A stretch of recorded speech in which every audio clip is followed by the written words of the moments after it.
Hello friends, welcome to our channel Devi diaries. అందరు బాగున్నారు కదండి? మేము కూడా బాగున్నాము. ఈరోజు మటన్ కర్రీ వీడియోని మీతో షేర్ చేసుకుంటున్నాను. ఈ విధంగా చిన్న చిన్న టిప్స్తో ట్రై చేస్తే మటన్ కర్రీకి 100కి 200 మార్కులు ఈజీగా వేస్తారండి మీ ఇంటి వెళ్ళిపోది. ఓకే అండి, ఇక వీడియోలోకి వెళ్ళిపోదాం. మటన్ తెచ్చుకున్న తర్వాత ఒకసారి ఉప్పు వాటర్లో వేసి ఒక 5 నిమిషాల నుంచి క్లీన్ చేసుకోవాలి. మళ్ళీ మంచి వాటర్తో క్లీన్ చేసుకోవాలి. తర్వాత కుక్కర్లో వేసుకొని ఉప్పు, పసుపు, ఆయిల్ వేయాలండి.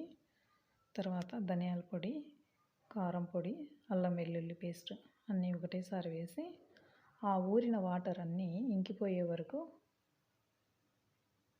మీడియం కాకుండా కొంచెం హై ఫ్లేమ్లో ఉడికించుకోవాలి. కొంచెం గరం మసాలా అని చెప్పి నేను మటన్ లెగ్కి కానీ చికెన్ లెగ్ కానీ నేనే తయారు చేసుకుంటానండి. అది ఒక హాఫ్ స్పూన్కి తక్కువ వేసుకోవాలి. ఈ గరం మసాలాలో వచ్చేసి చెక్క, లవంగాలు, 2 యాలకులు, బిర్యానీ ఆకు, అనాస పువ్వు, ఈ విధంగా మసాలా దినుసులన్నీ కలిపి పొడి కొట్టుకొని పెట్టుకుంటే మనం చికెన్ లెగ్ కానీ మటన్ లెగ్ కానీ వేసుకుంటే మంచి స్మెల్ బాగుంటుందండి.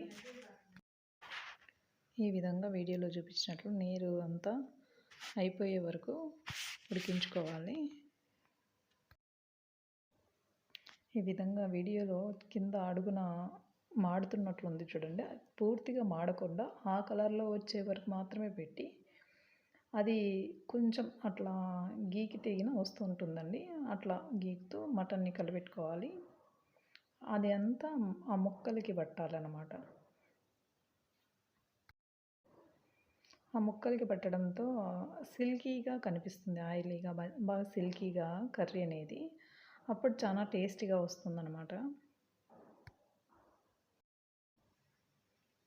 చూడండి, కర్రీ కూడా అంతా సిల్కీగా కనిపిస్తుంది ఆయిల్ తేలి. ఈ విధంగా ఫస్ట్ టైం అండి ఇది. మళ్ళీ ఈ విధంగా చేసుకున్న తర్వాత ఒక చిన్న గ్లాసు, ఒక టీ గ్లాస్ మీద వాటర్ వేయాలి. వాటర్ వేసి మొత్తం కూరనంతా కలపాలి. మొత్తం అడుగున కూడా అంతా కలిసేటట్లు కలపాలి. ఈ కొన్ని వాటర్ కూడా ఇంకిపోవాలి. ఆ విధంగానే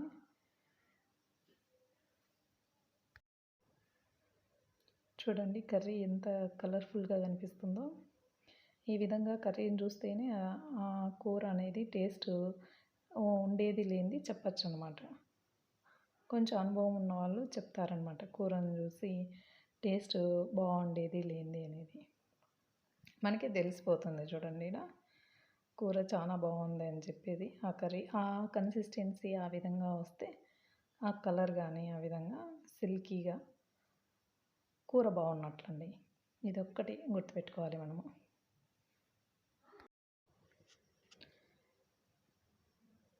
మటన్ కర్రీ చేయడం అనేది చాలా ఈజీ అండి. ఇంత ఈజీ ప్రాసెస్లో ఈ విధంగా ట్రై చేసి చూడండి. మిమ్మల్ని మెచ్చుకోకపోతే ఒకసారి చూడండి, ఖచ్చితంగా మెచ్చుకుంటారనమాట. నాది గ్యారెంటీ అండి. ఎందుకంటే నన్ను చాలా బాగా మెచ్చుకుంటుంటారు, మటన్ కర్రీ బాగా చేస్తుంది అని చెప్పి. ఆ నమ్మకంతోనే చెప్తున్నాను. మీకు కూడా ఒకసారి ట్రై చేసి చూడండి. రెండోసారి కూడా ఒక టీ గ్లాస్ మీద వాటర్ వేసినా కదండి, కలుపుకొని ఇంకా ఈ కొన్ని వాటర్ కూడా ఇంకిపోయిన తర్వాత ఇంకా ఉప్పు, కారం అవి చూసుకొని మనము ఒకవేళ సరిపోకుంటే ఇక్కడ అడ్జస్ట్ చేసుకోవచ్చు. ఉప్పుని కానీ కారాన్ని కానీ అడ్జస్ట్ చేసుకున్న తర్వాత ఇంకా మనం వాటర్ ఒక గ్లాసు, అంటే ముక్కలు మునిగే వరకు, మరీ పూర్తిగా మునగాల్సిన పని లేదండి. ఎక్కువ పులుసు అయిపోతుంది. కొన్ని ముక్కలు కనిపిస్తుంటాయి అన్నమాట. అంటే మన జ్యూస్ గ్లాస్ ఉంటుంది కదండి, దాంతో ఒక గ్లాస్ కానీ గ్లాసున్నర కానీ వేసుకోవాలి. ఇక్కడ పుదీనా ఆకు కానీ కొత్తిమీర కానీ వేసుకొని వాటర్ వేసుకొని విజిల్స్ పెట్టుకోవటమే మనం. ఎముకలు ఉన్న కూరకైతే ఎక్కువగా ఎముకలు ఉంటేనా కూరలో ఒక 8-9 విజిల్స్ పెట్టుకోవాలి.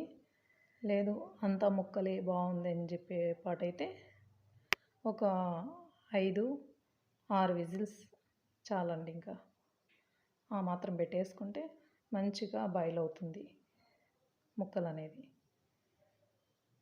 చూడండి, నేను ఒక పెద్ద గ్లాస్ వాటర్ వేసినాను. ఇంకొన్ని వేసుకోవచ్చు. అదిగో అట్లా ముక్కలు కనిపిస్తుండాలన్నమాట వాటర్ వేస్తే. ఆ మాత్రం కనిపిస్తుంటే గుజ్జుగా వస్తుంది కూర. మళ్ళీ మనం విజిల్ తీసిన తర్వాత చూసుకున్నా కూడా నీళ్ళు అనేది ఎక్కువ అనిపించదు కూరకి. లేదు చపాతీలోకి, పూరీలోకి అట్లా కావాలంటే కొంచెం పులుసుగా పెట్టుకోవచ్చు.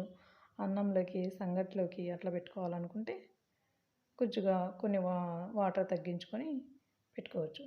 చూడండి ఎంత బాగా వచ్చిందో కర్రీ. మేమైతే పూరీలోకండి ఈ కర్రీ, అందుకు కొన్ని వాటర్ ఉన్నట్టు పెట్టుకున్నాను. ఆ కలర్ చూడండి ఎంత బాగుందో. ఆ కలర్ చూస్తుంటేనే తెలుస్తుంది. ఓకే ఫ్రెండ్స్, ఈ వీడియో నచ్చినట్లయితే లైక్ చేసి, షేర్ చేసి, సబ్స్క్రైబ్ చేసుకోండి. Thank you for watching. Bye.